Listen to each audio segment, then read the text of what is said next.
Hey guys, we're going to look at how information and communication technologies impact on the workplace and employment practices. So let's have a look and see. Oh, there's a video playing. Great, there you go. Good. All right, good. All right, here we go. So we're going to look at four areas, okay? Four areas. These areas are the mobile office. What does that actually mean? Then we're going to look at the virtual office. That sounds pretty cool. The decentralization of labor sounds very cool when you say it. So practice that phrase. Say it to your parents like, hey, did you know about the decentralization of labor? They'll be like, what? And then you'll be like, yes. Anyway, moving on. And office automation. So basically, in a nutshell, it's all about how technology impacts the workplace, all right, and how we work today. So let's get started. Here we go. So we're going to start with the mobile office. What is the mobile office? Well, guys, when you have a few things on hand, like a mobile device, such as a laptop or a cell phone or a smartphone, you already have a mobile office. You just got to throw in some software. There it is over there. And you are ready to rock and roll. What does this mean in terms of a mobile office? So you've got the hardware, you've got the software. This brings in to play mobility. You're mobile, okay? You can travel and you're still able to work. That's basically what it means. Portability, that's kind of like mobility, isn't it? So portability, just use those words in your exam papers, okay? Portability sounds good. Mobility means you can travel anywhere. It also means, as you can see here, you can work from anywhere.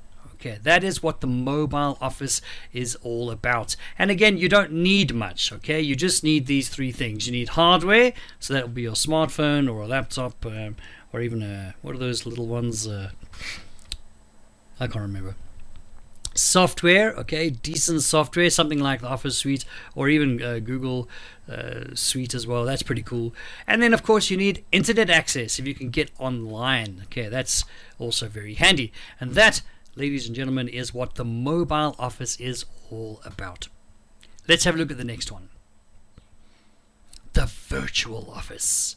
So, by virtual, you should already be thinking like, okay, that means it's not really there or not real. So it's real in one sense and not real in another. Let's have a look. So, ooh, look at that fancy effect. I like. Okay, there we go. So what is the virtual office? Well, the virtual office basically means that you're not in a physical office. Okay, you're not traveling in and you're going to a physical place. So there's no physical constraints of this sort of office. That means you're not driving all over the place. You're not driving to work and home. Okay, so think about the remote office or mobile office into this situation, less commuting, then it is globally accessible. So it's globally accessible because you're anywhere and you're online, so you can be anywhere in the world as long as you're online. That means in terms of the virtual office, you'll probably find a lot of things taking place like web conferencing, okay, because you'll have to engage with other people, but they're not going to be in your space. They're going to be in other spaces online. So that is the virtual office. The virtual office, then you can see we have a few things like the laptop or a smartphone. You got your software. You have a means of connecting online. You also have a means of engaging visually with people, such as a webcam. Very, very handy. Okay. Right, the next one. This was the fancy one I told you about earlier. Decentralization of labor. What do we mean when we are talking about the decentralization of labor? Think about when you have everything centralized, it's all in one place, okay? Everything's together, everyone's together, the hardware, the people, everything together, okay? Decentralized means it's split up, it's scattered everywhere else. So what does that mean? Well, guys, it means that you have, in terms of work, a global workforce. So people are working around the globe as part of your company or work, I suppose. You no longer live. You don't live in a building together. Who wants to live at their work? Oh no, you no longer work in the same building. Like all of you come together in the same building.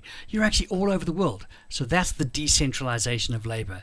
The way that you communicate is enabled by technology. So voice over internet protocol, web conferencing, all of that stuff. You'll find that your company or business can now work across time zones because of technology. technology-enabled communication. And then tasks are assigned globally, not just locally. Okay, so you don't just have to have everything happen in one place. You can have all the work and production taking place all over the world. All right, and that is the decentralization of labor. We've moved out from the traditional workspace where we're all in one place, and actually it's all over the world. I think that's pretty cool. The last one, my dear ladies and gents, is office automation. What does information and communication technology allow us to do? It allows us to automate tasks. That's the secret. That is the key to making things work even better. And this is my favorite word in exams. Improved efficiency. Improved efficiency. If you do say improved efficiency in the paper, try give an example. Okay, so we're able to perform certain tasks much faster due to technology being able to do that. And because we can do things faster, we can save time because it takes a lot less time to do certain tasks because they're all automated. All right, you can have an email come in with a certain phrase in it, and then that can be sent to the right person right away. That's automation. It saves time. Rather than having an email come in, someone reads it and go, oh, well, this email is not for me. This is for Bob down the hall. And then they send it down to Bob down the hall.